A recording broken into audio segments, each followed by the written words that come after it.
Hi, and welcome. This is month 7, and we've been focusing on fitness for this month. Today, rather than giving you a regular article to read, I'd like to give you a video lesson.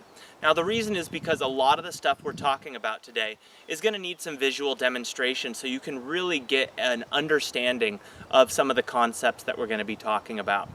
Today, what we'd like to talk about is maintaining health and wellness from a physical standpoint for your entire life. And now this extends much beyond fitness, and that's a big reason of why I wanted to do this in a video form today, because I really want to address some of your lifestyle habits that may be having a physical impact on you, and talk about what we can do to correct some of those and really build in healthy, lasting fitness habits into your life. And not just, what you may imagine or what we've talked about and we've been trying to dispel of those quick fitness results and those needing to go after everything really hard and really fast, but really changing the scope of what you think about in terms of fitness and looking at it from a balanced wellness perspective rather than just necessarily going out and exercising for the sake of exercise. So first thing I want to go into with this is the importance of balancing out your movements. Now, what I mean by balancing out your movements isn't just, standing on one foot balancing, but talking about balancing different muscle groups. Let's look at the arm, for example, with the bicep. Every time I do a movement that involves my bicep, a curl, a pull, a row, if I pick something up, all of those are contracting my bicep. Now, what happens over time when you repetitively do a certain movement is the muscles continue to contract and contract until they start to shorten. And unless they're balanced out with a stretching movement to lengthen that, then they typically become a little bit bound. And what that can do is it can pull on the joint both above and below that muscle. So this happens throughout the body with every muscle group, with every action that we do. So it becomes very overwhelming when you're thinking, well, shoot, how do I balance out everything I do every day? I probably do a lot of stuff. What you can usually do is narrow it down to your daily habits and look at what you do repetitively over time. And then you can work on building in those balancing habits later. For example, if I were a rower and I was doing that pull motion over and over again, I would start noticing that tightness in my biceps, along as well as up through the upper back and other areas involved in that row. So what I'd probably want to do is add in some stretching to be sure that I'm lengthening those areas, that I'm loosening those muscles up on a constant basis, either through massage, through foam rolling, anything that's going to loosen them up, because if they're constantly being contracted, there needs to be that balance involved that helps you recover from that. For running, and this is something that I deal with a lot, both as a runner and someone who works with runners, is knee pain and hip pain and ankle pain that develops over time. Now, a lot of runners say, that's just what happens when you get older. But in reality, you can avoid developing those problems simply by throwing in some of those things that I was just talking about. A little bit of stretching work to lengthen those muscles that you're constantly contracting with that repetitive pounding. Massage, whether through foam rolling or, just with your hands and rubbing the muscles out occasionally. Because if you're doing running and you're running, multiple miles a week and doing that month after month, year after year, that's hundreds of thousands of impacts and contractions that your muscles are going through. But if they're not being balanced out, if you run 5 miles a week, 10 miles, 20 miles for some people, that's a lot of mileage. If you don't have any type of either massage or stretching that you're also incorporating into your everyday or your every week, then you're going to find that over time things are going to get a little bit tighter. Things are going to start to ache. Those joints are going to start compressing on each other because those muscles are so tightly bound. So really understanding that the more fitness you add into your life, the harder you push, the more you work out, the more you have to balance it out with these other variables, the stretching and the massage. Otherwise, you're going to end up in a situation where you've overdone one aspect and now you're playing catch up and you're spending months, sometimes years, of adding in extra stretching and extra massage just to bring you back to a state of balance and just to correct some of those things that may have developed over time. Now, I want to bring up, not just fitness, but also look into some hobbies and some lifestyles that are pretty common that I've dealt with personally, that can also cause some of these overuse or over movement injuries in a particular area versus another. I have a friend who came to me with carpal tunnel recently, and he's an avid guitar player and plays all the time, practices, between 2 and 4 hours a day. But he's constantly using his fingers and, going up and down the guitar, and that's going to put a lot of contractions in that forearm. And that constant contracting over time is going to lead to some of those issues like carpal tunnel, because those movements, even though you wouldn't think of it as working out, you're still contracting certain muscles over and over and over again with repetitive movement.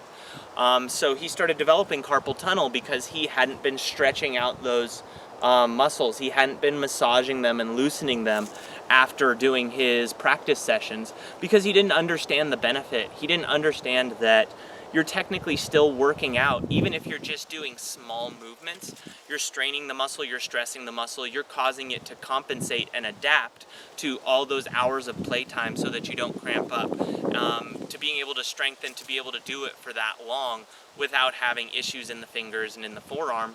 But done too much and over too long a period of time without the stretching, without the massage, it ends up developing into some problems. What I want to talk about finally is just your overall body posture. Now, this is something that we've touched on a little bit, but haven't necessarily addressed directly. Now, every hour of every day, you have gravity pulling against you. And so we're constantly, on a day-to-day basis, being pulled into a downward position. And as you look at people as they get older, you'll see this, especially with people who don't know how to actively correct it and work on it. And what you'll see, especially from people who sit at the computer or drive a lot, is this hunch forward posture starts to develop. The shoulders start to get pulled forward, and the chest and the really kind of tightens up, and everything just kind of gets locked in this position. And it's seen, even when you're standing, you still have a little bit of that slouch position.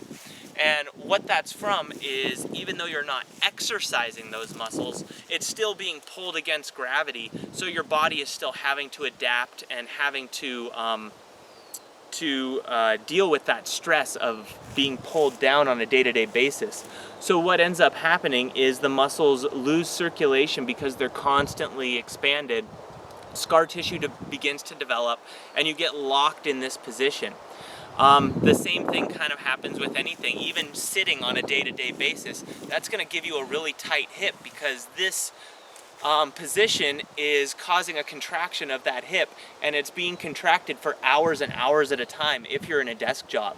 So what ends up happening is that contraction starts to stay that way. So when you open it up and go to loosen it, it becomes very tight because it's been in that position for so long. So you get some hip problems, which pulls you forward even more. Not only that, is when you have all that tension in the hips, it becomes very difficult to do other movements without having to compensate with some other muscles. I know a lot of people with desk jobs that tried to take up fitness and running, and what ended up happening is they couldn't fully push with their hip because everything was always bound tight. So they had to take choppy steps. Now, because they were taking choppy steps, it was changing the way their foot was striking the ground. And because it was changing the way their foot struck the ground, there were different muscles that were being overused that shouldn't have been overused had they worked on mobility and avoided some of those things that develop over time, like that desk posture. So what I'm really getting at is, no matter what type of fitness you're getting into, no matter what your day-to-day activities are, no matter what you want to take on in the future, you have to understand that everything we do in life has a physical impact. Whether it's a hobby, gardening, driving your car, sitting at a desk, there's a cumulative physical impact of what we do. And we need to be aware of what some of these things are so that we can work to correct them. If you know you're sitting at a desk for hours at a time, it'd be good to look into how you might work on correcting some of those postures. If you are a runner and you run all the time, but you haven't worked on mobility or any type of massage, that might be something you want to look into, because it will eventually lead to problems. We can't just magically avoid them. It's something that happens over time with repetition of anything, and it needs to be addressed, because you're not just going to be able to hopefully luck out and not have those. They will end up accumulating if proper action steps are not taken to address and balance out those overuse issues. And what I want to finish up on, though, is I want to just be sure to remind you that this last week, what we did is we posted both that foam rolling and the stretch routine. I really encourage you to go back and look at those, because those are going to really help provide you with some of those foundations and just real a nice place to start, I guess, is what it would be for getting some mobility in, for getting some foam rolling in. It might not have exactly what you need for your particular goals or your particular lifestyle, but hopefully the message within those videos is going to be enough to give you a place to start from, so you sort of have a better idea of how to start making those corrections, building that balance into your life, and really making sure that you're pairing fitness with the massage, with the recovery, with the stretching, so that you get that whole picture and you're not just focused on, working hard and just, wearing yourself out for the purpose of weight loss or physical performance or whatever it is.